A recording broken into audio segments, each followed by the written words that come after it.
Bonjour, bonjour à toutes et à tous. Merci d'avoir répondu à l'invitation d'Energia pour cette table ronde consacrée aux biodéchets. Les biodéchets, un nouveau gisement pour le biogaz. On va voir avec nos intervenantes et intervenants le potentiel de valorisation de ces biodéchets, des biodéchets qui sont des déchets alimentaires, des déchets de cuisine, de table, tels que les restes de repas, les préparations, nos fameuses épluchures. Des biodéchets que les collectivités locales ont l'obligation de collecter depuis le début de l'année auprès de leurs habitants. Une fois valorisés, ils peuvent servir de compost pour enrichir la terre. Ils peuvent être aussi transformés en biogaz après être passés dans un méthaniseur. Une solution donc pour sortir de notre dépendance au gaz fossile, émetteur de CO2, et que nous importons aujourd'hui. Alors pour en parler, je vous présente nos intervenantes et intervenants. Nous rejoint tout d'abord Nicolas Lecrène, directeur délégué de GRDF en région Occitanie. Je vous invite à vous installer ici, Nicolas. GRDF qui distribue le gaz pour le compte de plus de 30 fournisseurs d'énergie. Vous nous décrirez le potentiel encore sous-exploité des biodéchets en France pour produire du biogaz. Avec nous également l'autre acteur de la distribution du gaz, c'est Teréga. Nous rejoint Éric Goumandi, chargé des relations institutionnelles chez Teréga en Occitanie. Vous allez nous expliquer comment les biodéchets peuvent permettre de réduire l'empreinte carbone des territoires avec des exemples concrets comme l'usage du bio-GNV pour faire rouler des bennes à ordures ménagères. Et pour transformer les biodéchets en biogaz, il faut qu'ils passent dans un méthaniseur. On en parlera avec Jean-Luc Dallozo. Jean-Luc Dallozo qui nous rejoint. Vous avez un petit problème casque. On va inviter notre technicien à venir voir le souci ou sinon vous apportera un nouveau casque. Installez-vous, Jean-Luc, je vous en prie. Vous êtes le président cofondateur de Clairvert. Vous avez mis en place dès 2016 une unité de méthanisation des biodéchets. Et on parlera lors de cette table ronde du principal frein à la valorisation des biodéchets, c'est leur collecte. Cela suppose de bien sensibiliser les habitants pour qu'ils prennent en compte ce nouveau geste de tri. On en parlera notamment avec l'agglomération de Montpellier. On illustrera ces difficultés avec l'exemple de la métropole de Montpellier. Je vous en prie, Guylaine Autogali.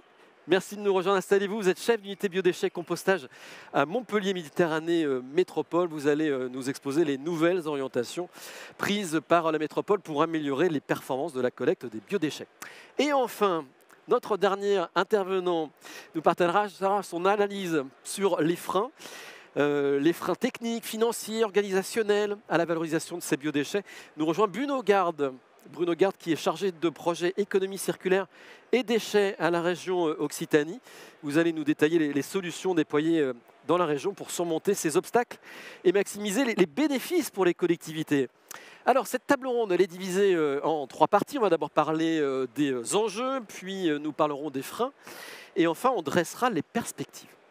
Allez, on va commencer avec Éric Goumandé. Je vous invite, Éric, à vous saisir du micro. Vous êtes, je le rappelle, chargé des relations institutionnelles chez Teréga Occitanie. On a envie de vous demander d'abord les biodéchets.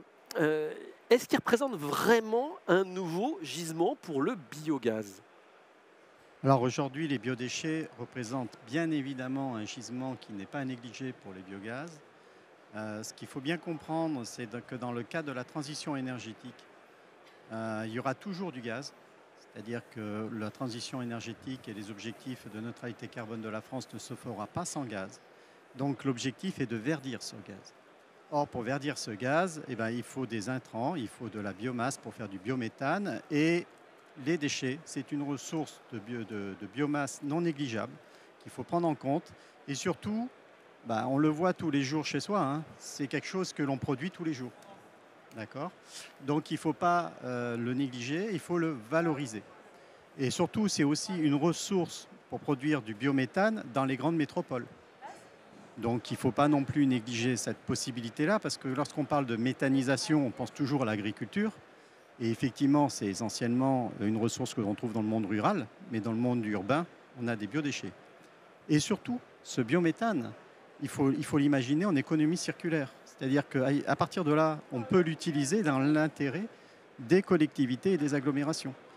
Lorsqu'on imagine ces systèmes, il faut toujours réfléchir production et usage. Or, l'usage, par exemple, si je prends un exemple très simple, on peut très bien imaginer que pour certaines tournées, on sait tous que des bennes à ordures ménagères électriques, ça ne marche pas parce que l'autonomie n'est pas suffisante. Donc, pourquoi ne pas, à ce moment-là, verdir sa flotte de bennes à ordures ménagères avec du biogène V qui serait produit à partir des biodéchets traités par un méthaniseur au niveau de la collectivité.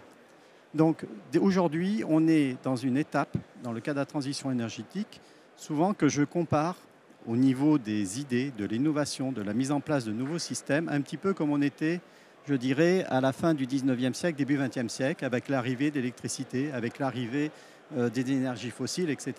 On a plein de choses à imaginer, on a plein de choses à tester. Il faut ne rien abandonner. Il ne faut pas oublier que la transition énergétique passera par deux conditions. La première condition, c'est obligatoirement mettre en place un mix énergétique. Et deuxième condition, ça passera par les territoires, la valorisation du potentiel de production et les usages locaux.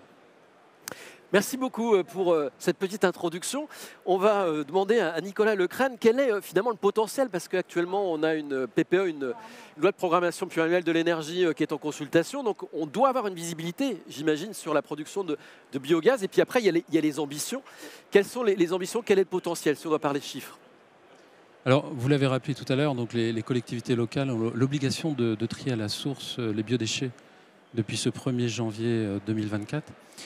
Alors, ça représente quand même par ménage 83 kilos par an. Hein, donc, c'est loin d'être négligeable. C'est le tiers finalement de nos poubelles qui sont aujourd'hui en grande partie incinérées ou enfouies. Et donc, si on regarde Horizon 2050, l'ADEME prévoit un potentiel de 20 TWh, ce qui représente à peu près 5% à l'horizon 2050 du potentiel de gaz vert, de gaz renouvelable dans les réseaux. Plus proche de nous, il y a quand même l'échéance de 2030, avec l'ambition France d'arriver à 50 TWh de gaz vert, soit 20% dans les réseaux de gaziers. Et le potentiel accessible est de 9 TWh issus des biodéchets. Voilà, donc c'est loin d'être négligeable. Et bien entendu, cela va dépendre de la vitesse à laquelle s'organise la collecte de ces biodéchets. Et ce qu'on peut dire aujourd'hui, c'est que si certaines collectivités ont anticipé, ont une stratégie claire en matière de valorisation énergétique de leurs biodéchets, d'autres collectivités commencent, je dirais, dans ce cheminement en mettant en place notamment des solutions de compostage, qui est un peu la première étape sur ce chemin. Merci. Bruno Garde, je rappelle que vous êtes chargé de projet économie circulaire et déchets à la région Occitanie. À écouter les premiers témoignages, on se dit que les biodéchets représentent un gisement important, et un potentiel pour produire du biogaz et sortir de notre dépendance au gaz fossile. On a entendu des projections. Est-ce que vous pensez que ce sont des objectifs qui sont atteignables, ou s'ils sont atteignables, sous quelles conditions? Bonjour à tous. Donc, au sein de cette table ronde, là, moi, je suis la personne qui va peut-être parler un peu plus de tonnes et moins de térawattheures. Vous avez parlé du potentiel ménage 83 kg par an par habitant. Si on ramène à l'Occitanie, ça fait à peu près 400 000 tonnes de biodéchets potentiels, là, aujourd'hui, qui peuvent être valorisés, quelle que soit la solution. Alors, il y a une mixité de solutions, depuis les territoires ruraux avec du compostage individuel, le tas de fumier chez l'agriculteur ou même chez le particulier, des solutions qui se mettent en place de compostage partagé dans des territoires un petit peu plus denses. Il y a des solutions aussi de plateformes de compostage, biodéchets, déchets verts.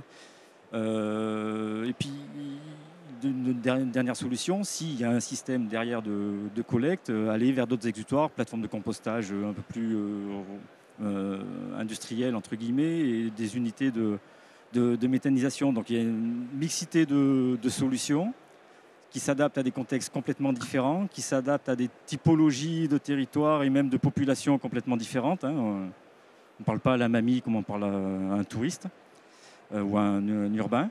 Et parmi ces 83 kilos par an par habitant, aujourd'hui en Occitanie, ce qui représente entre guillemets un gisement théorique de 400 000 tonnes, aujourd'hui en Occitanie, on peut estimer qu'il y a à peu près entre 25 et 30% de la population qui est desservie par un système de tri à la source qui est proposé par la collectivité depuis le compostage individuel, le compostage partagé ou autre.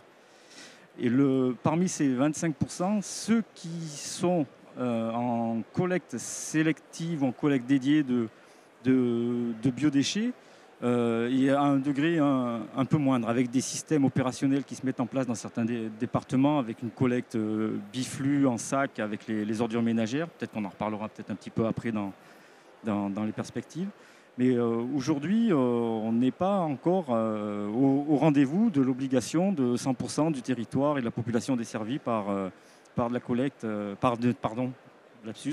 tri à la source des biodéchets.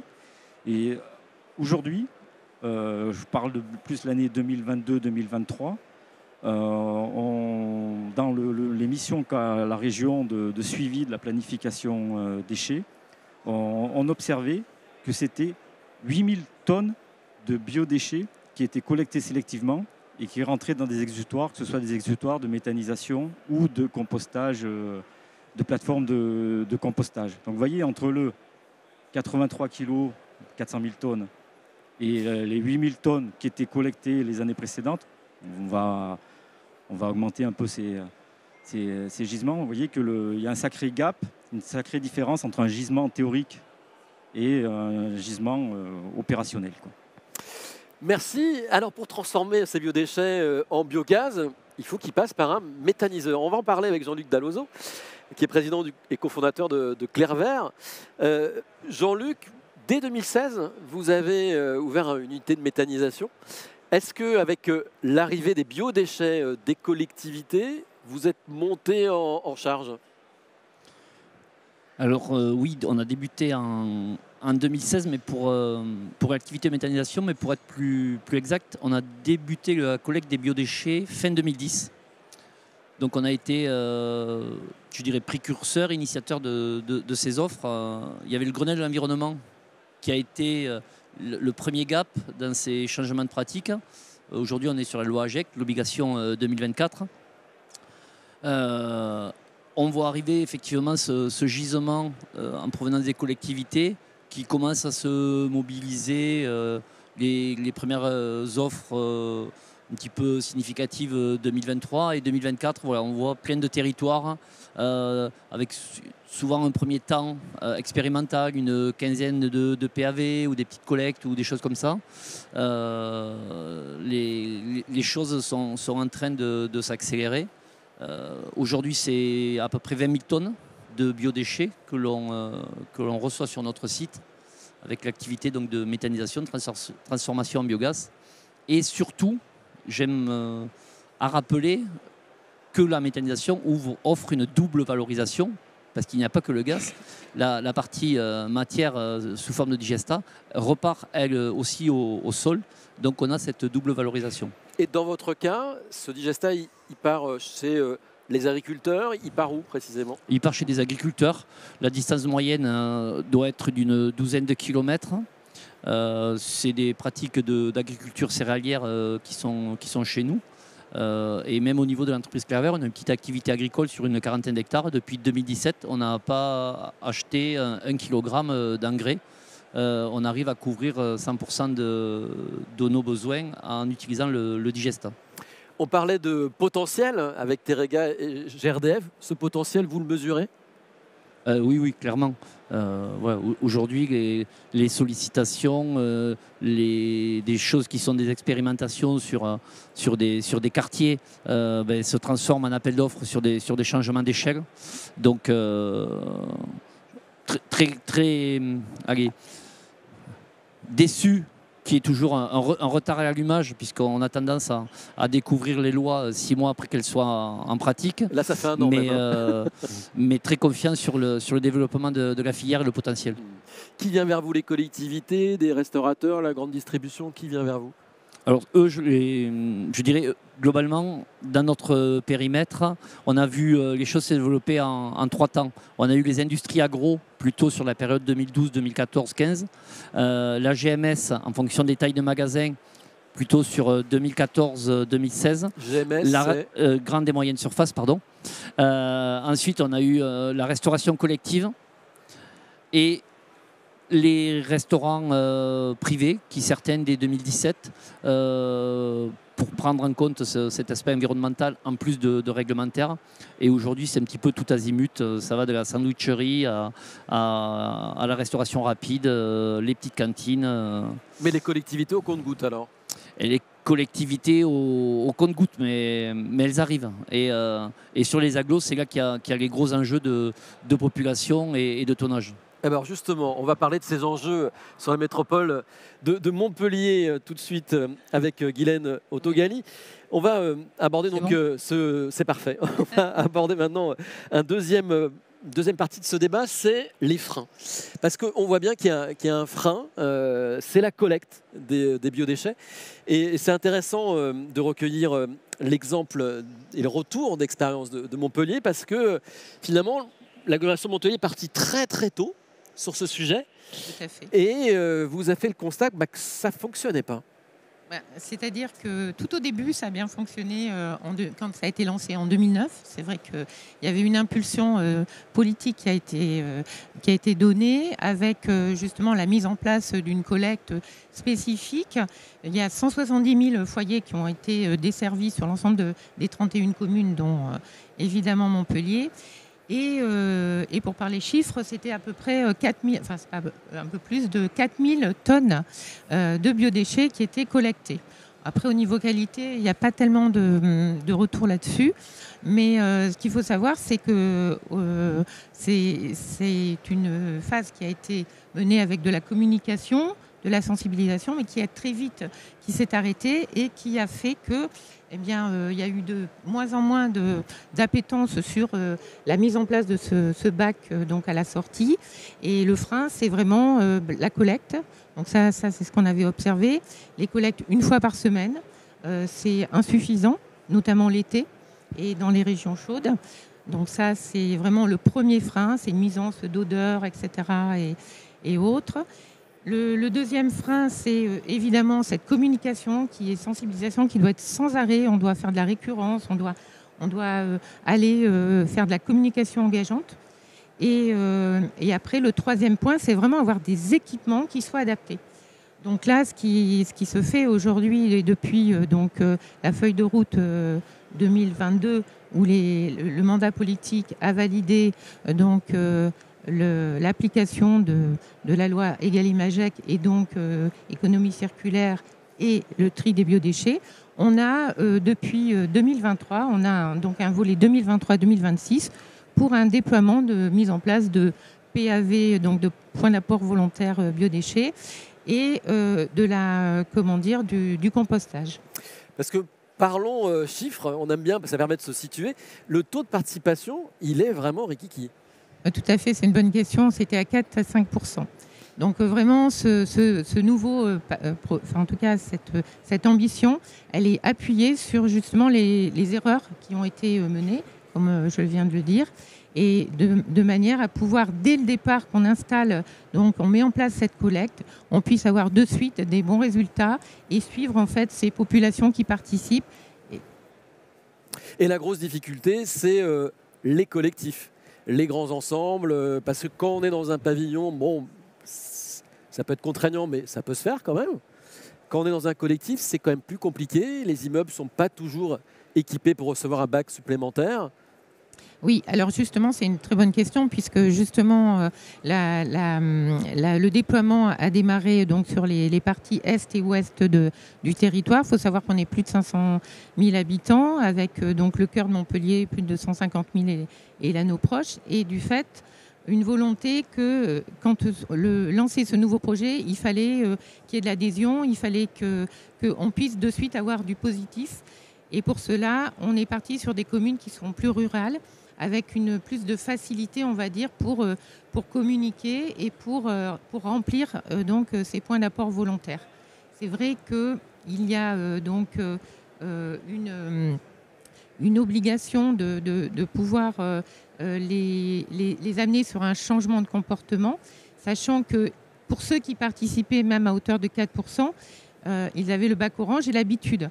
Donc là, le gros changement, c'est on arrête le porte-à-porte biodéchets au profit en fait de l'apport volontaire. Ça, c'est pas mesurable encore, vous savez pas. Alors, on mesure. Alors, on n'a pas encore toutes les indicateurs, les quantités. L'objectif, c'est pas de les donner là, mais on a des objectifs à 2026 à 20 000 tonnes donc de biodéchets collectés, sachant que nous, on est sur un équipement qui peut recevoir jusqu'à 33 000 tonnes, donc on a du gap. Hein. Voilà, que là, on est à 2000 tonnes, on va arriver à 2000 tonnes. Hein. C'est vraiment très timide. Ce qu'il faut dire, c'est qu'on a de la qualité, on a réussi à distribuer, je le disais, des équipements qui soient adaptés, qui fonctionnent, dont les usagers nous font des très bons retours.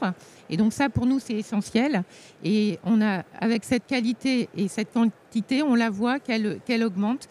Parce qu'on fait de la communication, on fait du porte-à-porte, on va sonner aux portes pour savoir quels sont les freins justement à aller porter leurs biodéchets à un point d'apport volontaire. Merci pour cette illustration. On a envie de faire réagir les professionnels qui sont autour de cette table. Peut-être d'abord Bruno Carne. Bruno, sur les freins, puisque là c'est le sujet, les freins que vous avez identifiés alors. Des freins. Déjà, le sujet biodéchets, c'est l'œuf et la poule. Les collectivités qui ont la compétence déchets, hein, de la collecte notamment, attendaient qu'il y ait la solution qui se mette en place pour peut-être y aller. Mais par contre, la solution pour qu'elle se mette en place, il faut quand même qu'elle ait un flux entrant, quoi, hein. Voilà, donc ça a été je pense que ça a été ta vie, ça, Jean-Luc, pour monter Clair-Vert, quoi. Donc c'est l'œuf et la poule. Tout le monde s'attendait, mais tout le monde attendait l'autre pour démarrer. Voilà. Les freins aussi, c'est pour les collectivités, parce que c'est le cœur de cible de la table ronde. Ça les re-questionne complètement, le périmètre de leur service public, hein, où les collectivités, elles ont l'obligation de collecter les déchets des ménages. Voilà, c'est ça qu'elle dit la loi. Et s'il y a défaut, on leur tape sur les doigts. Je ne sais pas qui, mais quand. Et puis, comme ça a été dit aussi, cette obligation de tri à la source, qui est une obligation de moyens, pas forcément une obligation de résultat, elle devait être en place au 1er janvier 2024. Et c'est là que commence à s'exciter un peu dans les collectivités.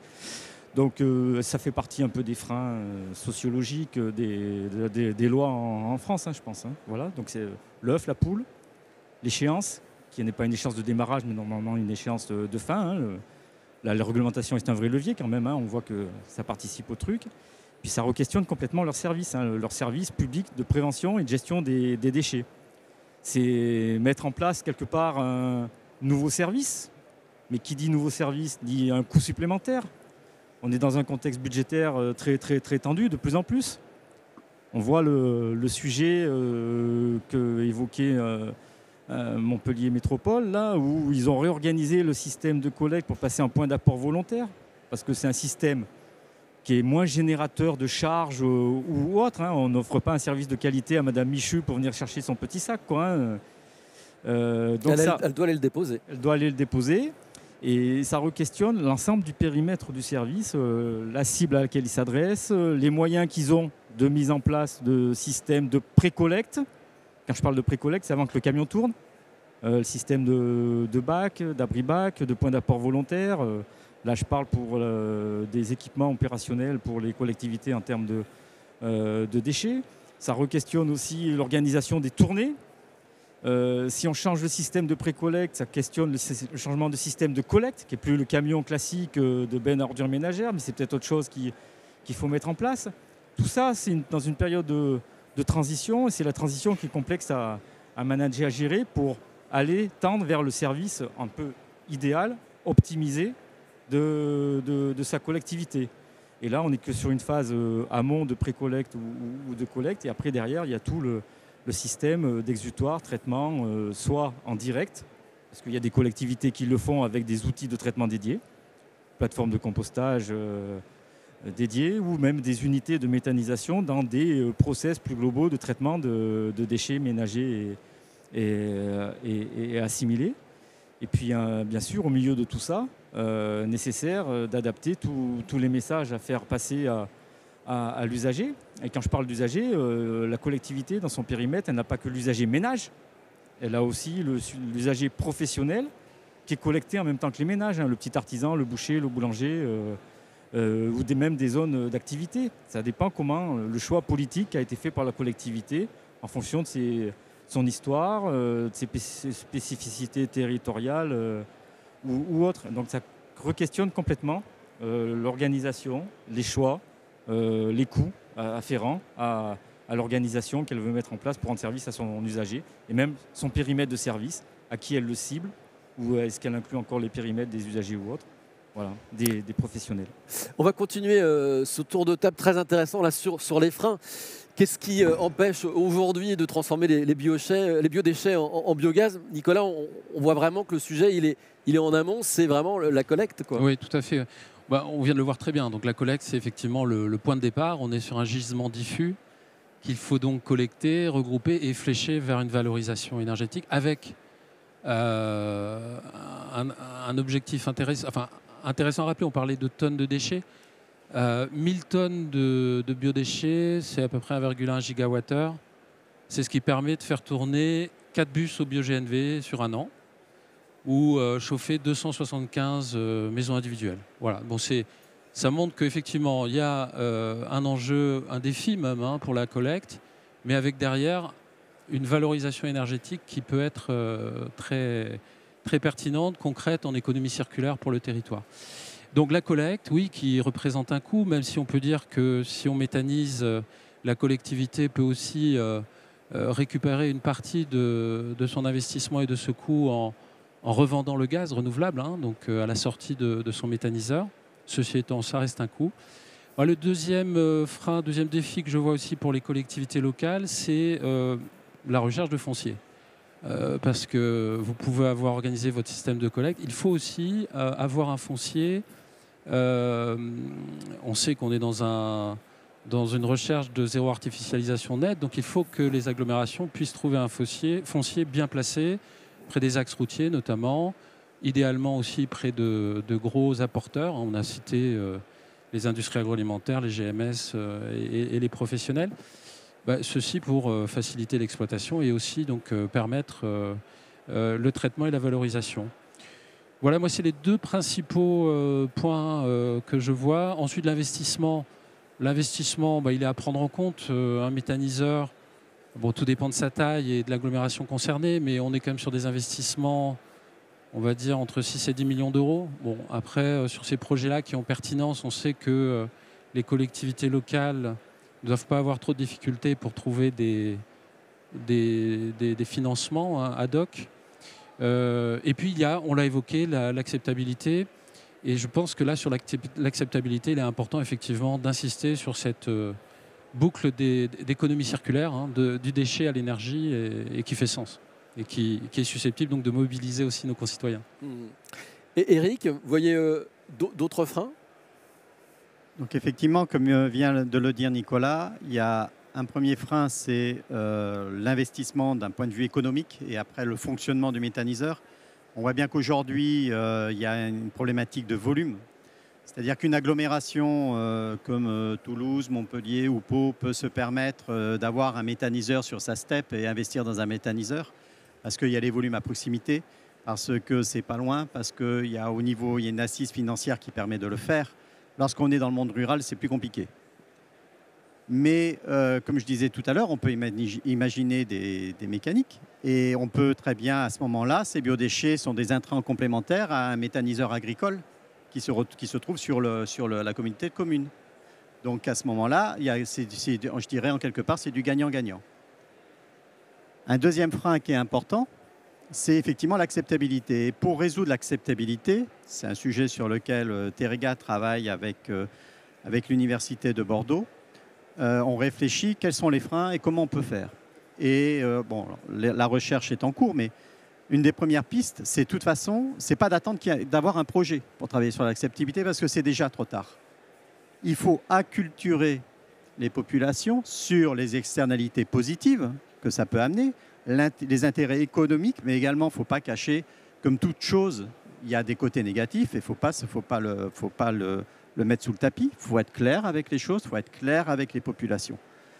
Et lorsqu'il y a un porteur de projet, il faut l'accompagner justement sur cette acceptabilité, sur la communication, sur qu'est-ce qu'il va faire, pourquoi il le fait et quels sont les intérêts pour chaque habitant des collectivités, qu'est-ce qu'ils vont avoir. Donc effectivement, ça peut être des retombées sur des diminutions de coûts de fonctionnement pour la collectivité au travers de transformation de véhicules collectifs, que ce soit des bennes ordures ménagères, mais ça peut être également les véhicules de la communauté de communes qui pourraient fonctionner à un bio-GNV qui serait directement pris au méthaniseur. Ça peut être des facilités par rapport à des bus scolaires, par rapport à des choses comme ça. Par contre, le prérequis de tout ça, ça a été clairement dit sur la collecte, mais c'est également sur le transport de la matière des biodéchets vers le point de méthanisation aussi. Donc ça a été dit tout à l'heure, il faut bien choisir la route, il faut bien choisir où vont passer les camions, etc. etc. et où on l'implante, donc d'un point de vue foncier, mais aussi d'un point de vue environnemental. C'est-à-dire qu'on va éviter de mettre un méthaniseur en haut de la colline dans le sens du vent, tout simplement. Je caricature, et puis juste à 10 mètres du village. Mais c'est un petit peu ça. C'est des choses aussi pragmatiques et de bon sens que celles-là qu'il faut prendre en compte. Et il faut les gens, dans le bon sens du terme, il faut aller parler aux gens, il faut aller expliquer aux gens qu'est-ce que l'on veut faire avant même qu'on commence à le faire. Donc ça s'anticipe au niveau des collectivités, ça se planifie au niveau des collectivités et avec tout l'ensemble des acteurs de la filière. Jean-Luc Dallozo, on vient d'entendre plusieurs témoignages. Est-ce que ça correspond un petit peu aux réalités qui vous remontent de la part des collectivités avec qui vous échangez, qui vous remontent leurs difficultés, comme celle de la métropole de Montpellier? Oui, je dirais comme indiqué sur l'agglo de Montpellier, je pense qu'il y a quand même le volet communication, sensibilisation qui est très important, puisque c'est un nouveau geste de tri, comme dans les années 90, les emballages. Il y a la spécificité du biodéchet qui est régie par encore une réglementation à part. On parle de simplification administrative, mais dans nos métiers, elle n'est pas arrivée. Le sous-produit animaux qui est géré, le fait qu'il y ait du lait, viande, poisson, par une réglementation spécifique, donc nettoyer le contenant, des désinfections, des véhicules dédiés. Et comme frein également, l'hygiène du point de collecte, qui ne doit pas être un repoussoir pour l'usager. La problématique est également des coûts. Et là, je pense que les collectivités qui peuvent déployer à une échelle significative peuvent réduire leur fréquence de collecte d'ordures ménagères et réadresser des coûts de collecte du service ordures ménagères vers le biodéchet pour essayer d'être à iso-coût. Donc il faut avoir cette approche globale, au même titre qu'il n'y a pas une solution pour les biodéchets, mais il y a un panel de solutions suivant la typologie de territoire. Et sur la collecte, il faut avoir cette vision globale, l'aspect distance-transport. Nous, actuellement, on développe 5 sites de massification à proximité d'agglomération pour rendre le point de réception peu coûteux et à proximité. Et de là, on va reprendre la matière, la massifier et l'envoyer sur des méthaniseurs. On en développe un à proximité de Béziers, un à proximité de Gaillac et d'autres en partenariat avec des agriculteurs. Voilà, c'est d'organiser toute la chaîne de tout le processus. Alors c'est intéressant. Est-ce que ce sont des micro-méthaniseurs? Alors le micro-méthaniseur, pour moi, il n'existe pas parce qu'il y a déjà une notion d'équilibre économique. Et je dirais après, il y a toujours pareil ce contexte réglementaire. À partir du moment où on traite des sous-produits animaux, qu'on fasse un méthaniseur pour 100 tonnes ou pour 15 000 tonnes, on est dans le même cadre. Et si on veut un outil bien conçu, maîtriser les nuisances, maîtriser les impacts environnementaux, il est difficile de faire des outils de moins de 20 000 tonnes. On parlait d'acceptabilité à l'instant. Est-ce que sur vos projets, vous rencontrez des difficultés à aller au bout de la réalisation? Je vais croiser les doigts. Pour le moment, il y en a un qui tourne. Il y en a deux. Les débuts de travaux sont prévus pour début 2025, fin 2025. Il y en a un troisième que j'évoque pas la localisation parce qu'on est dans cette phase rencontre des riverains, acquisition foncière avec la collectivité. Donc Ouais, on parlait à l'instant de l'importance de la communication, de la sensibilisation au geste de tri. Là, la communication, elle est évidemment hyper importante, sinon déterminante pour l'installation d'un méthaniseur. Il faut, je pense, être transparent et humble, identifier les points qui peuvent créer des tensions avec les gens, les nuisances, la circulation des véhicules, les risques industriels, expliquer comment on les dérisque. Rappeler aussi l'historique de l'évolution de la réglementation ICPE sur le sujet. On en est, je dirais, à la V4 des prescriptions. Les premières prescriptions doivent dater de 2012. On en est à la 4e version en 2023. Donc voilà, des prises en compte, sécurisation des ouvrages de rétention, d'étanchéité, des secours sur l'énergie, etc., etc. Donc tout ça, c'est de nature, lorsqu'on l'aborde en transparence, à rassurer les gens qui veulent entendre. Les gens qui ne veulent pas entendre, ouais, malheureusement... Oui, on ne convainc pas des gens qui ne veulent pas être convaincus. Mais après, il y a quand même la question du sens sur lequel il faut vraiment insister. C'est-à-dire qu'en effet, il faut aborder de manière très transparente tous les sujets. Puis après, ce sujet, il doit être porté aussi avec une volonté d'expliquer ce geste, il permet de ramener... du compost dans la ville, dans le village, pour fleurir la commune, pour faire du biogaz. C'est ce qu'on disait tout à l'heure, les bennes à ordures qui tournent parce que j'ai fait mon geste de tri jusqu'au bout. Ça aussi, c'est important dans la concertation de la communication. Je pense que c'est peut-être même un des points les plus importants. On a la chance que le biodéchet ne se délocalise pas. On le produit chez nous, on le recycle chez nous, par rapport au carton, au plastique, etc., qui peut être décrié avec des gros outils industriels, pas forcément en France, pas forcément en Europe. Le biodéchet, on peut le toucher du doigt. Sur nos différents projets, on va expliquer vos biodéchets, ils vont aller là, à 10, à 20, à 30 km. On va faire de l'énergie, les chiffres ont été donnés en termes d'équivalent à habitants. On va faire du digesta, 30 mètres cubes de digesta, ça fertilise 1 hectare de blé, qui va faire en bio 5 tonnes de blé, qui va faire X dizaines de milliers de baguettes de pain. Et ça cause. C'est du local, c'est du direct, c'est de l'assiette à l'assiette, avec en plus la lumière pour éclairer quand on mange. Et des emplois non délocalisables également. Oui, pardon, il y a des coupures. Et des emplois non délocalisables. Et tout à fait des emplois... non délocalisable. Vous avez bien entendu. On va parler maintenant des perspectives. Ce sera notre dernier point et on vous invitera ensuite à réagir, poser des questions, remonter des réactions auprès de nos intervenantes et intervenants. Guylaine, on va commencer avec vous si vous voulez bien, parce que vous avez commencé à aborder les perspectives, les ports d'appoint volontaires que vous allez mettre en place. On a cru comprendre que ça commençait par les zones rurales et donc ensuite ça va s'aimer sur, entre guillemets, la grande ville. Oui, alors on va démarrer la grande ville, comme vous dites, en 2025. Donc là, entre 2023, 10 communes, 2024, 5 communes. Et là, 2025, on va avoir 9 communes, enfin 10 communes, dont Montpellier, donc des quartiers de Montpellier, quartier centre, et donc des quartiers avec beaucoup de collectifs. Donc là, une obligation pour nous de ne pas se louper sur la communication, la sensibilisation, justement donner le sens. C'est vraiment important. On voit qu'il y a une évolution quand même. On a vu une chute en fait de participation sur les gens. Enfin, il y avait une montée pour les populations de participer au collectif, à protéger l'environnement. Enfin, c'est un peu un gros trait comme ça, mais c'est vrai. Et puis, il y a eu le Covid qui a un peu fait une espèce de chute. Et là, on ressent, je ne sais pas pour quelle raison, par quelle alchimie, mais on ressent qu'on a des habitants qui sont à l'écoute. Et du fait, il faut être là au bon moment, avec le bon message et le bon outil de communication. Et c'est vraiment l'objectif, en tout cas, de mon service et de notre direction des déchets et cycle de l'eau. C'est vrai que c'est une volonté de faire comprendre pour que le geste soit fait, mais qu'il soit dans le temps. C'est ce qui n'a pas été produit quand ça a été fait en 2009. Et ça, c'est vrai que c'est dommage. Mais pour autant, là, on remarque qu'il y a tout le temps, il y a de l'augmentation de la quantité. de la qualité, puisqu'on est avec du Sacraft pour justement répondre au socle commun. Hein. C'est parce que, là encore, on parlait de la législation, mais là, on a toujours une louche ou une couche supplémentaire.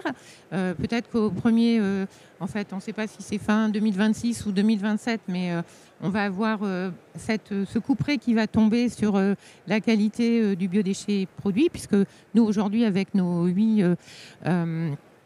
notre méthaniseur et nos 8 digesteurs, on a la partie fermenticible des OM qui est sortie et qui produit évidemment du compost et aussi évidemment de l'énergie. Et l'objectif vraiment dans cette évolution et dans ce tri à la source, c'est qu'on puisse dédier une ligne, ce qu'on appelle la ligne verte, qui soit donc vraiment de qualité et que l'on puisse avoir justement cette utilisation à la fois pour les agriculteurs locaux et de l'énergie qui sera réinjectée au réseau. Et on a un objectif de 4 à 5 fois supérieur à ce qui est aujourd'hui et en appliquant la norme européenne. Une question sur la communication, parce que c'est un point essentiel. Quand vous dites communication, ce n'est pas 2 pages dans le journal municipal de la métropole? Alors ça va commencer. Mais c'est là. Pas que ça. Non, c'est pas que ça. Mais là, on va commencer parce comme on va démarrer sur Montpellier. Il faut savoir qu'il y a d'abord des nouveaux équipements, comme je disais tout à l'heure, donc la distribution de nouveaux équipements adaptés. Donc c'est quoi? C'est des bioseaux? Alors exactement, donc ce sont des bioseaux ajourés avec du Sacraft. Donc c'est ajouré de tous les côtés. Donc, ça c'est donné. Ça, c'est donné gratuitement, merci. Oui, tout est gratuit pour justement... Là, pour inciter le geste de tri. Exactement. Donc, on fait beaucoup justement d'animation là-dessus. On va sur les quartiers, on va, en tout cas dans les villes, on va de ville en ville avec un kiosque itinérant, petit ou grand, avec des animateurs. Donc, dans mon équipe, il y a des animateurs et des animatrices qui permettent de porter en fait le sens, le geste, la facilitation aussi. On a notre cartographie des 160 maintenant points d'apport volontaires qui ont été installés sur la métropole et aussi nos composteurs partagés, hein, puisqu'on a presque une 60aine sur les composteurs vraiment de quartier. Et après, on est à peu près 600 sur les collectifs. Donc, on voit bien que on a quand même du gap chaque année, avec le fait qu'on se structure, le fait qu'on donne des équipements, de la gratuité. Ça, c'est vrai que ça permet en fait d'aller capter l'usager en lui disant c'est un geste du collectif qui réduit aussi l'économie. Vous parliez des collectifs. Est-ce qu'il faut former les gardiens d'immeubles à ce nouveau geste? Alors là aussi, ça va être une nouveauté pour... donc, je n'ai pas tout à fait répondu à votre question, parce que c'est vrai, je suis un peu bavarde. Mais il y a tous les outils de communication, mais la radio, la presse, tout ça, ce sont aussi des outils, la campagne d'affichage. Mais après, l'être humain, quoi. Et l'être humain. Et dans le collectif, bien sûr, on va aller... donc, on travaille avec donc un service, puisqu'on est tous ensemble dans notre grande direction, pour travailler avec les bailleurs sociaux, pour porter en fait des animations, des réunions et leur mettre à disposition en fait la connaissance, le sens et surtout les points d'apport volontaire, puisque je réponds aussi à la première question, on ne mettra pas de bac de collecte bio dans les locaux, puisqu'on a fait une petite étude, c'est surtout un prestataire qui nous a fait une étude justement pour solliciter des subventions de la région et de l'ADEME, et pour nous dire que les collectifs ne sont pas toujours adaptés pour recevoir des bacs, il peut y avoir des nuisances, etc. Donc le point d'apport volontaire apparaît une solution qui est facile à partir du moment où il est bien placé. Et c'est pour ça qu'il y a beaucoup de concertation. Et l'objectif, c'est de concerter avec les citoyens dans le cadre des animations qui se font ou aussi dans les maisons pour tous. Enfin, on a beaucoup d'outils. Et puis, on a la distribution aussi, on peut le dire maintenant, puisque c'est la Poste qui nous distribue ces équipements dans les boîtes aux lettres avec un message. Donc là, les postiers sont informés.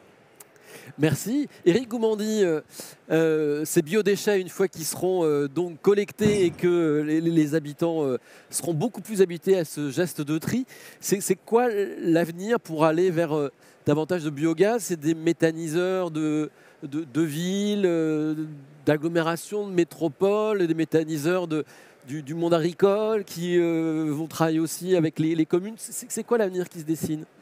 L'avenir, c'est tout ça. Je dirais que c'est tout ça, mais c'est encore une fois, c'est adapté en fonction de la situation. La solution magique ou unique dans le cadre de la transition énergétique n'existe pas. C'est une solution adaptée au territoire, à une situation. Donc il faut réfléchir effectivement avec les acteurs locaux, il faut réfléchir avec la population, quelle est la meilleure des solutions. Mais surtout, ce qui est fondamental, c'est le partage de la valeur. C'est-à-dire que sans partage de la valeur, c'est beaucoup plus compliqué de faire accepter ces évolutions, ces unités de production de NR avec toutes les contraintes qui sont avec. Or aujourd'hui, réglementairement, il n'y a pas ou peu de partage de la valeur. Sur un méthaniseur agricole, il n'y en a pas. Donc, ça, c'est un des axes. J'aime à citer une anecdote d'une petite commune du Béarn, parce que le siège social de Terega est à Pau. C'est une petite commune dans le Béarn qui a sur son territoire une carrière et une centrale hydroélectrique. Donc avec des retombées financières du fait des concessions. De temps en temps, régulièrement, la population va voir le maire qui est élu depuis 40 ans, donc quand même c'est pas mal. Régulièrement, la population va voir le maire, soit parce que les tirs de mine font du bruit, soit parce que les pêcheurs ne peuvent pas pêcher comme ils veulent dans le Gave. C'est simple, le maire leur répond, à ce moment-là, je retire les concessions, mais vous n'aurez plus, vous aurez plus un foyer rural, vous n'aurez plus une salle des fêtes, vous n'aurez plus une école avec une cantine, vous n'aurez plus ci, vous n'aurez plus ça. Et à ce moment-là, il n'y a plus de contestation. Donc, le partage de la valeur est tout d'abord financier, c'est la première clé. La deuxième clé, effectivement, c'est les externalités positives. C'est d'expliquer que si on met en place ce style de modèle et qu'il est correctement étudié, il ne faut pas que ça devienne une charge pour la collectivité, mais un avantage. Donc, qu'on explique aux populations les intérêts, l'intérêt de mettre cette mécanique en place. À ce moment-là, on remplit les conditions pour que toute la population, à part les opposants, les irréductibles, il y en a qui sont contre par principe, mais c'est comme dans toute chose, hein, des opposants, les opposants purs et durs, ça dépasse rarement les 5%. Donc, c'est toutes ces conditions qui permettent en place un terrain favorable pour pouvoir ensuite venir avec un projet. Le partage de la valeur, ce n'est pas obligatoirement de la fiscalité. Ça peut être aussi permettre aux collectivités d'investir dans le méthaniseur au travers d'un actionnariat ou autre et partager les dividendes. Il ne faut pas imaginer que c'est obligatoirement de l'impôt et de la taxe. Voilà, encore une fois, on est dans un nouveau monde, il faut imaginer de nouvelles choses et il faut faire en sorte, et là c'est le travail de tous, de faire évoluer le réglementaire dans le bon sens. Merci Eric. Nicolas, dans le contexte que vient de décrire Eric, ça veut dire que le biogaz a de l'avenir? Alors oui, le biogaz, le biométhane a de l'avenir. Je pense que votre question elle porte sur la France, mais ce serait aussi vrai en Europe et dans le monde par rapport aux dynamiques qu'on voit. En France, si on regarde, c'est une filière qui est jeune, elle a moins de 10 ans. Et fin 2023, on injectait dans les réseaux de gaz 12 TWh. 12 TWh, ça ne vous parle peut-être pas, mais ça correspond à la production de 2 réacteurs nucléaires. Donc pour une filière d'énergie renouvelable qui a moins de 10 ans. Donc une très belle dynamique et c'est une filière qui dépasse d'ailleurs ses objectifs tels que fixés dans la loi de programmation pluriannuelle de l'énergie.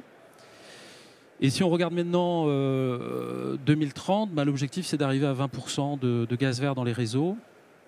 Et là aussi c'est intéressant de se rappeler que 20%, c'est plus que les 17% que la France a importé de gaz russe avant la crise ukrainienne. Donc vous voyez, c'est aussi un enjeu de souveraineté énergétique, ou de souveraineté tout court même d'ailleurs. Et c'est vraiment une dimension importante. Et ce gaz, il est produit en France, dans les territoires, et valorisé localement dans des boucles d'économie circulaire. Donc ça, c'est vraiment une vraie... Donc la filière biométhane est une filière, oui, qui a un fort potentiel. Et d'ailleurs, son objectif, c'est de viser en 2050 100% de gaz vert dans les réseaux. Et ça ne se fera pas qu'avec les biodéchets? Non, alors toutes les filières en fait, de déchets sont adressées. Donc il y a les biodéchets, on en a parlé. On a évoqué aussi les déchets agricoles, les déchets agroalimentaires. Et puis avec de nouvelles technologies, alors qui ne passeront pas par la méthanisation, on a la pyrogasification qui est une nouvelle technologie qui s'adresse là à des déchets secs, hein, donc, que l'on peut là aussi transformer en biométhane. Et on a aussi la gazéification hydrothermale qui est une nouvelle technologie prometteuse qu'on accompagne nous en France, qui permet de s'adresser à des boues liquides. Qui ne sont pas aujourd'hui traités. C'est les stations d'épuration.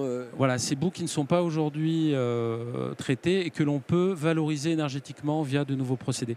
Et donc avec ces 3 solutions, méthanisation, pyrogasification, gazéification hydrothermale, on arrive aux 100% de gaz vert en 2050. Ouais, c'est quand même 350 TWh d'énergie, hein, donc moins que ce qu'on consomme aujourd'hui. On est aujourd'hui à 420. L'écart, vous comprenez, c'est qu'on va faire aussi de la sobriété et de l'efficacité énergétique. Voilà, et ça, c'est localement. C'est tout l'intérêt. Jean-Luc Dallozo, pour revenir à nos biodéchets qu'on transforme en biogaz, comment vous imaginez, vous, l'avenir de cette filière ?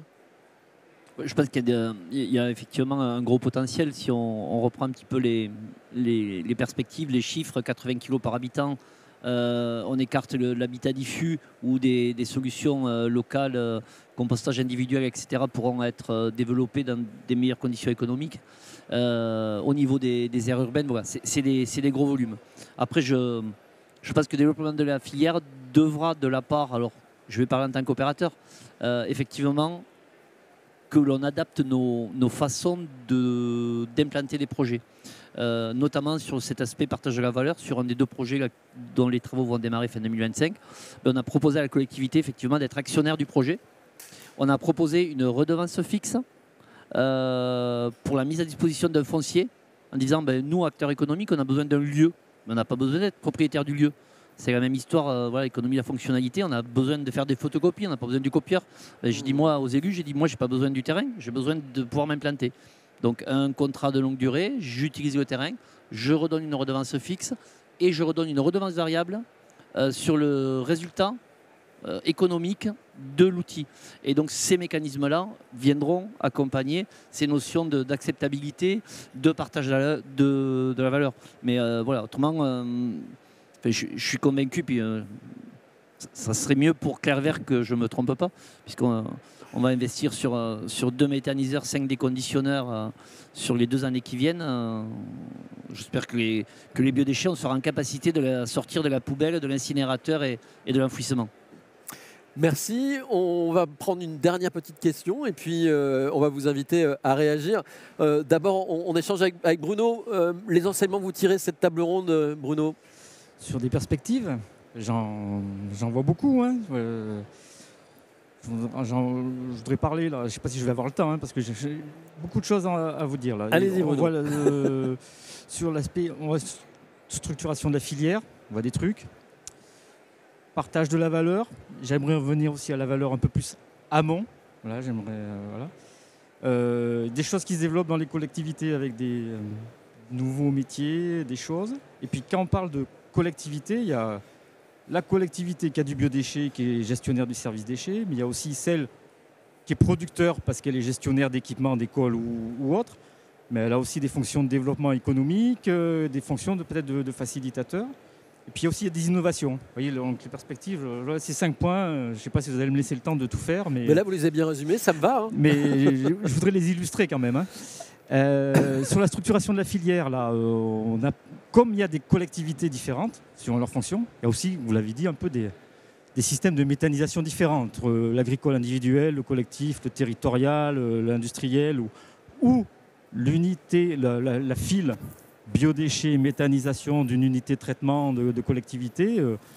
On voit des rôles différents de la collectivité.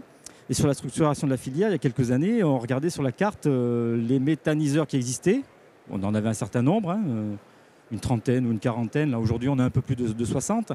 Et ceux qui étaient en capacité de prendre du biodéchet des collectivités ou des ménages, il n'y en avait pas beaucoup. C'est un minimum, il fallait qu'elle soit un agrément sanitaire SPA3. Et même celles qui avaient un agrément sanitaire SPA3, elles n'avaient pas forcément la capacité technique de prendre du biodéchet qui était collecté sélectivement. parce qu'ils avaient un cahier des charges en entrant de qualité, parce que l'image de la méthanisation, pour moi, je ne sais pas si c'est une bonne image, mais c'est une vache. Hein. Elle fait du bon biogaz, du bon P, de la bonne bouse, du bon digestat, si on lui donne de la qualité à manger, quoi. Hein. Et il faudrait que l'enjeu biodéchets soit un enjeu de biodéchets de qualité pour alimenter ces unités de méthanisation. Hein. Il y a eu des rapprochements avec des collectivités, des méthaniseurs territoriaux ou agricoles, avec le cahier des charges qui faisait que la collectivité ne pouvait pas respecter ce cahier des charges par l'enjeu de qualité qui était demandé, d'indésirables, de certains flux, d'une quantité homogène en qualité dans le temps aussi. Et donc là, ça a coincé. Voilà. Donc, mais ça se développe aujourd'hui des méthaniseurs capacité de prendre du biodéchet ou du déchet de cuisine ou autre. Il y en a. Ça se structure, ça se développe. Donc là, c'est une perspective qui est en plein développement, comme avec les projets de Clairvert notamment. Hein. Donc voilà, la structuration de la filière, ça démarre. Le partage de la valeur. Vous avez beaucoup parlé du partage de la valeur des projets de méthanisation qui sont en place. Mais il y a une externalité positive qu'on ne compte pas, qu'on a du mal à mettre dans la poche de quelqu'un. C'est tout le biodéchet qui est traité in situ sur place chez l'habitant, qui ne rejoint pas une filière qui va en décharge ou qui va en incinération. Donc là, c'est une économie de suite, parce que c'est une économie de coûts de transport, de coûts de traitement, de charges aussi, et qui est une externalité positive qui est défalquée d'une taxe d'enlèvement des ordures ménagères, mais qui n'est pas comptée à un moment, parce que c'est quelque chose qui est en dessous de l'iceberg, quoi, hein. Mais dans le partage de la valeur, il y a des choses qui se passent là-dessus. C'est peut-être un message aussi à faire passer vers l'usager. Et dans les collectivités, se développent beaucoup de nouveaux métiers aussi. Hein, des nouveaux métiers comme des maîtres composteurs qui sont là en appui à tous les collectifs d'habitants qui mettent en place du compostage partagé, qui sont en capacité d'apporter un peu une expertise technique et qui sont en capacité aussi de porter ces messages ciblés. Madame Michu, hein, votre mamie ou autre, ne parle pas de biodéchets, elle ne sait pas ce que c'est, quoi, hein. Par contre, déchets de cuisine de table et le compostage et le retour au sol, bien sûr qu'elle sait ce que c'est, elle l'a toujours pratiqué, elle le savait avant, quoi. Voilà, donc il y a quand même une approche un peu sociologique à avoir, différenciée, et les collectivités lancent même des études un peu sociologiques sur ce sujet pour adapter les bons messages au bon moment, la bonne cible, en fonction de l'organisation qui se met en place ou qui va se mettre en place. Et c'est des sujets, quand on met le doigt dans l'engrenage, on peut aller très très loin, quoi. Donc j'ai parlé partage valeur. Ouais, et là j'ai peur parce qu'il m'en reste 3 là. Non, j'ai presque fini. Ouais, et puis parce qu'il y a des questions qui vont dans arriver. les métiers de la collectivité, elle peut être, elle collecte le déchet, elle collecte les déchets des assimilés. Dans le partage de la valeur, il y a quelque chose qui peut être très intéressant à jouer. C'est comme cette filière structure. Les exutoires se structurent, ils existent. Plateforme de compostage, unité de méthanisation ou autre. Les collectivités, quand elles collectent le biodéchet, elles collectent beaucoup des professionnels, des non-ménages.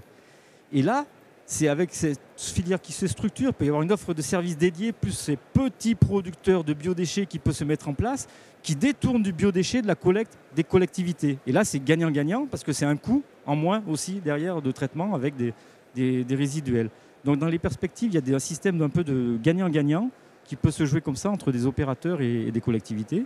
Et puis comme ça a été dit aussi, la collectivité peut être facilitatrice en mettant à disposition un foncier, en trouvant un système gagnant-gagnant pour accueillir des systèmes de traitement de biodéchets, parce qu'il y a un intérêt avec le partage de la valeur amont en détournement, ou un partage de la valeur gagnant-gagnant en sortant du biodéchet des particuliers, et peut-être un peu au-delà avec quelque chose de partage de la valeur générée par l'unité de méthanisation. Dernier point, les innovations.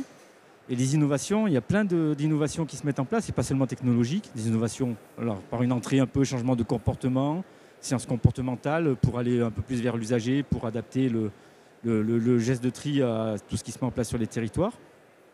Il y a aussi des innovations technologiques rustiques. On a parlé de systèmes de compostage partagé, d'abri-bac, de compostage individuel, mais un système qui se met en place un peu de compostage grutable, qui est entre le compostage partagé et de la collecte, et qui permet de stocker le biodéchet un peu plus longtemps qu'il y a une semaine réglementaire. Et il y a des choses qui s'expérimentent dans les collectivités, qui sont en coopération avec un système de collecte et derrière un utilisateur final de cette matière organique qui est précompostée. Et là, je fais un peu de publicité parce qu'on a à la région, on a le rôle de planificateur. On dit, faut faire ça de telle manière à tel endroit dans l'espace et dans le temps. On a des objectifs, non pas de térawattheures produits injectés, mais des objectifs de réduction de déchets à détourner pour avoir moins de déchets à traiter. Donc ça, c'est le rôle de planification. On apporte des soutiens à la structuration de la filière, en amont aux collectivités ou aux professionnels, ou en aval sur les unités de traitement. Et on a un rôle aussi un peu de mise en relation, de faire connaître ce qui se fait, d'expérimentation. Et on fait des journées techniques, on fait des visites de sites à travers soit des outils d'accompagnement qui sont le centre régional gaz vert ou qui sont faits en régie, nous, dans le service, pour donner envie, inspirer. Et on a une prochaine journée technique sur le sujet du compostage grutable, 17 décembre, je ne sais plus où c'est. Voilà, c'est chez toi, hein, c'est à côté. Mais on a un planning comme ça où on donne des retours d'expérience, de l'information, avec une cible un peu collectivité, mais aussi tous les opérateurs de la filière déchets. Donc ça, c'est un exemple d'innovation, un rôle que l'on joue. J'ai fait un peu d'autopromo, hein, je suis désolé. Non, mais c'est bien. Et derrière l'innovation aussi, il y a de l'innovation technologique lourde où il y a des collectivités qui se sont lancées dans de nouveaux systèmes de collecte avec des avantages et des inconvénients. Un système de collecte biflux où le sac de biodéchets trié à la source chez Madame Michu est mis dans le même bac roulant que le sac d'ordures ménagères résiduelles, avec derrière un outil de traitement qui permet de faire un tri optique de ce sac et de mettre de côté la matière organique qui a été triée à la source par le particulier, quoi. Voilà. Merci Bruno. Et aussi, mais il y a aussi dans les systèmes, le rôle des collectivités, des fois des collectivités qui se lancent même dans la collecte dédiée, de collecte des déchets des professionnels, qui sont certaines fois des clients d'unités de méthanisation, qui amènent de la collecte dédiée de professionnels, choix politique de territoire, ou choix aussi pour éviter d'avoir trop de biodéchets dans les systèmes de collecte qu'ils ont aujourd'hui pour aller envoyer aux exutoires, incinération ou décharge. Voilà, donc dans les perspectives, des pistes, des choix. Il y en a beaucoup. Il y a des choses qui se passent et il ne faut pas hésiter à s'inspirer, faire connaître et agir.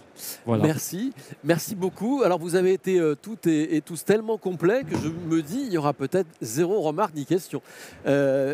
Si madame, alors on va s'il vous plaît apporter un micro à madame et je vais vous demander s'il vous plaît de bien vouloir vous présenter madame. Bonjour. Merci, bonjour. Nathalie Masbou, je suis vice-présidente de PCI, donc au Grand Figeac dans le Lot. Donc je connais monsieur Goumandi. Je pense que vous faites un peu référence aux méthaniseurs d'agriculteurs qui sont autour de Figeac. Pas spécialement. Alors je me dis, s'il y a une prise possible de bio-GNV directement au méthaniseur, c'est super. La question que je me pose, c'est par rapport à leur modèle économique. Aujourd'hui, ils sont en cogénération, donc ils brûlent le gaz pour vendre de l'électricité. Donc comment ça va être faisable? Même si c'est une très bonne idée en soi, je vois pas la projection. Et après, j'avais une remarque par rapport au digesta que vous avez un petit peu tendance à survendre. Ça reste un engrais, certes. Ça reste un engrais qui vaut un engrais chimique de synthèse azoté qui va nourrir la plante et sûrement pas le sol. Donc, ok pour le dire comme ça, mais pas pour le mettre comme solution miracle pour l'agriculture du futur, en tous les cas. Je tiens à le préciser. Merci madame pour vos remarques et questions. On va vous demander de réagir de manière assez courte pour qu'on puisse prendre le plus de questions possible. Je vous en prie. Alors juste sur le digesta, je maintiens l'intérêt du digesta quand il est utilisé à bon escient. On ne met pas du digesta sur du tournesol qui n'en a pas besoin ou sur du soja qui est une légumineuse. On le dose en fonction de ce qu'il apporte. On a participé pendant 3 ans à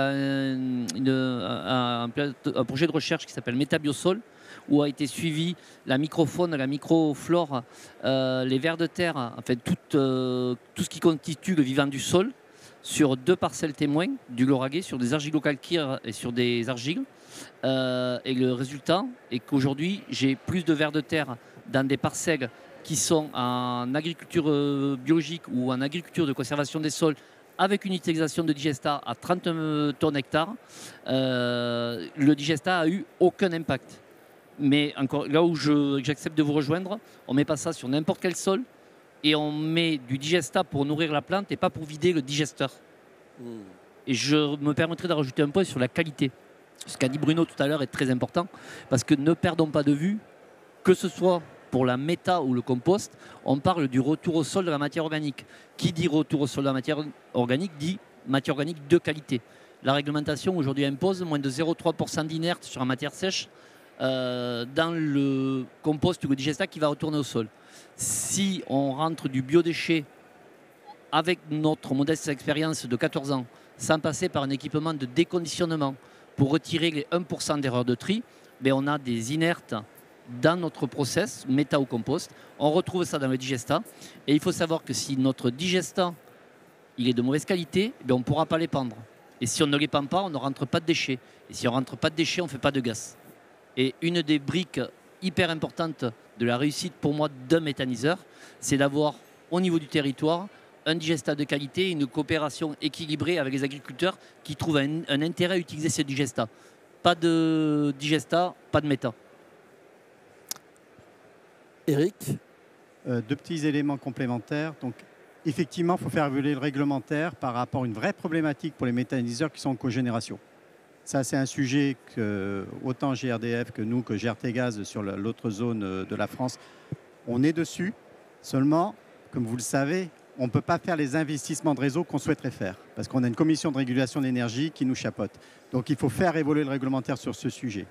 Par rapport au GNV, en Dordogne, vous voyez, ce n'est pas sur la zone Terrega, donc je ne fais pas la pub pour notre zone. Il y a un agriculteur, enfin un groupement d'agriculteurs qui a un méthaniseur, qui a installé une station de GNV dans l'enceinte du méthaniseur et tous les actionnaires, donc là c'est essentiellement des agriculteurs, peuvent venir se recharger en GNV pour leurs engins agricoles. Donc ça fonctionne. Voilà. merci madame pour votre question et votre remarque. Est-ce que nous avons d'autres questions, des remarques, des témoignages aussi au monsieur? On vous apporte un micro. Et je vous invite, s'il vous plaît, à vous présenter. Bonjour. Bonjour à tous, merci. Donc, moi, je suis Pierre Bastide-Dizard, je suis responsable de l'agence Hector Le Collector sur Montpellier et le bassin de Thau. Donc, Hector travaille depuis 2020 sur la collecte des biodéchets en milieu urbain et en centre-ville tout particulièrement. À Toulouse avec l'Air Vert, évidemment. Et à ce titre-là, on se retrouve toujours confronté aux mêmes problématiques. Vous l'avez balayé, mais c'est important de le rappeler. Il y a d'abord une volonté politique, il y a ensuite de la communication et de la sensibilisation. On passe le clair de notre temps quand on va démarcher des clients pour collecter des biodéchets, à leur expliquer ce qu'il faut faire pour les sensibiliser au mieux. Et enfin, après, un impact économique. La question est la suivante. Elle est aujourd'hui entre le restaurateur qui nous confie ses biodéchets et qui paye donc le coût de collecte et celui qui ne le fait pas sur un territoire. Quelles vont être les conséquences? À savoir, est-ce que la collectivité va, par exemple, sur le montant de la taxe d'enlèvement d'ordures ménagères, diminuer celle-ci pour ceux qui auront voulu jouer le jeu de trier en amont leurs biodéchets. Donc ça, c'est un vrai souci parce qu'on s'y retrouve confrontés en permanence, tous les jours. C'est Hector, il n'y a pas de souci, vous êtes tous sympas. Par contre, trier nos biodéchets, ça nous emmerde déjà un peu. Et ensuite, venir nous dire qu'il faut payer derrière, ça nous emmerde encore plus. Donc, pour être clair, c'est aujourd'hui sur la collectivité, tout particulièrement. Alors, on a un décalage entre Toulouse, et ça c'est très, très marqué, entre Toulouse et Montpellier, puisqu'on est sur les deux territoires. Autant sur Toulouse, ça se passe à peu près bien, autant sur Montpellier, ça a des difficultés. Et moi qui suis montpelliérain, je suis un peu bousculé par tout ça. Je me dis, ils vont quand même s'y mettre ici un peu aussi. Et donc, l'idée, c'est de se dire, voilà, demain, est-ce que et comment la collectivité va gérer entre guillemets, cette distorsion entre ceux qui auront voulu jouer le jeu et qui auront payé en amont un intervenant privé ou une entreprise privée indépendante comme la nôtre, et ceux qui ne l'auront pas fait. Voilà. Est-ce qu'il y aura une sanction? Est-ce qu'il y aura, entre guillemets, une sensibilisation ou une mesure qui va faire que ceux qui auront payé se verront défalquer le montant de la prestation privée, ou comment tout ça va être géré? Voilà, c'est ma question. Et comme ça, je pourrais rassurer mes clients quand j'irai les voir en leur disant, effectivement, si vous travaillez avec Hector, sûrement que 3M va faire un effort avec vous. Voilà. Merci beaucoup. Alors, qui peut répondre? Merci pour cette question. C'est évidemment pour vous. Voilà, c'est ça, c'est cadeau. Comment vous dire? Je vais vous répondre sur ce qui est sûr qui va avoir lieu. C'est déjà l'obligation, rappeler l'obligation, et que les obligations sont pour tout le monde, et à partir du moment où il y a une production de biodéchets. Donc nous, on va être garant enfin en tout cas, on va mener une campagne de communication pour rappeler cela, d'une part. Après, on est en train de co-construire justement ce plan de communication. Il faut savoir que on n'est pas très à l'avance. Ce programme, il a démarré en 2023. La feuille de route a été lancée 2022. Donc, il y a ce calendrier qui n'est pas toujours concordant. Et qu'ensuite, on n'a pas aujourd'hui, on baissera, enfin en tout cas, il n'y a pas de projet. Et je ne suis pas placée parce que moi, je suis territoriale. À Jean, donc pour l'instant il n'y aura pas de baisse de taxes de toute manière d'ordures ménagères. Voilà. Aujourd'hui ça coûte de plus en plus cher, on est à plus de 130 millions d'euros, donc aujourd'hui c'est surtout ne pas continuer à augmenter les taxes. Voilà, donc je suis désolée, je ne peux pas trop répondre parce que je ne suis pas politique et que ça avance. En tout cas, c'est prévu pour le début d'année d'avoir un déploiement sur l'obligation pour que tout le monde se mette en ordre de marche et trouve des solutions. De toute manière, nous, la collectivité, on n'est pas en capacité de produire des DAC, donc des documents d'agrément commerciaux. Donc de toute manière, nous, on ne va pas s'immiscer chez les particuliers. Et après, c'est rappeler aux particuliers qu'ils ont cette obligation. Voilà. Merci pour votre réponse. Est-ce que nous avons, avant de terminer et de remercier chaleureusement nos excellents invités, est-ce que nous avons d'autres questions ou des remarques? Une question de la part de monsieur ou une remarque. Bonjour, je vous invite à vous présenter. Bonjour, Clézy Chanel du cabinet Atlas Énergie. Alors moi je suis d'Île-de-France. J'avais une question qui s'adressait plutôt au niveau économique. La première, c'était, j'ai l'impression de comprendre qu'on s'intéresse que à votre région sud-ouest. Ah, on s'intéresse aux biodéchets au sens large. Au sens large. Et on a pris un focus sur Montpellier. Voilà, j'ai eu un peu peur. Et l'autre question, c'était, alors dans mes fonctions, j'ai plutôt un lien avec les territoires via les CPME, et du coup, je vois autant d'agriculture que de personnes dans le milieu urbain. Autant par exemple dans l'espace francilien, on est déjà, j'ai vu énormément de bornes de collecte. C'est impressionnant, c'est venu plus vite que l'annonce en fait. Et je pense que là le problème, c'est que les populations n'ont rien compris. C'est-à-dire que je vois très mal plein de Parisiens aller vers ces bornes-là exprès, elles sont légion. Il y en a, rien que dans mon quartier, il y en a 5. C'est un tout petit quartier. Voilà. Des points d'apport volontaires. Des points d'apport volontaires complètement. Donc ça m'a parlé très vite. Mais par contre, là, il y a un problème d'usage. Clairement, je pense que la population locale est à l'ouest. Et l'autre point, c'était sur la dimension économique. Je parle par exemple pour des gens qui sont déjà avisés sur les questions de biogaz, de biométhane, qui ont la possibilité, par exemple un agriculteur qui avait déjà pensé à convertir ce genre de choses. J'ai pas réussi. Alors j'ai bien aimé, vous avez donné énormément de chiffres, que j'ai pris des notes pour ça, mais il m'a manqué des données sur la partie on va dire financière. Est-ce que une entreprise ou est-ce qu'un un détenteur de SIRET ou un adhérent à une collectivité, enfin des territoires, peut lui aussi s'investir, ou est-ce qu'on est vraiment qu'à l'échelle de la collectivité et ces régulations? Parce que là, j'entends, en fait, vous voulez récupérer les déchets des habitants et vous les accaparez. Après, je trouve ça très intelligent aussi. Effectivement, si on récupère des déchets, bah, du coup, l'incinération et l'enfouissement, ça c'est excellent. Enfin, j'y avais pas pensé. Mais du coup, je me demande, c'est quoi les retombées pour... est-ce que vous allez laisser des partenaires stratégiques, des entreprises travailler, collaborer sur ces secteurs? Bah là, on a Clair Vert, par exemple, qui y travaille. Ben moi, ils ont été gentils, ils m'ont pas empêché de créer ma société il y a 21 ans et d'investir 28 millions d'euros sur les 2 années qui viennent.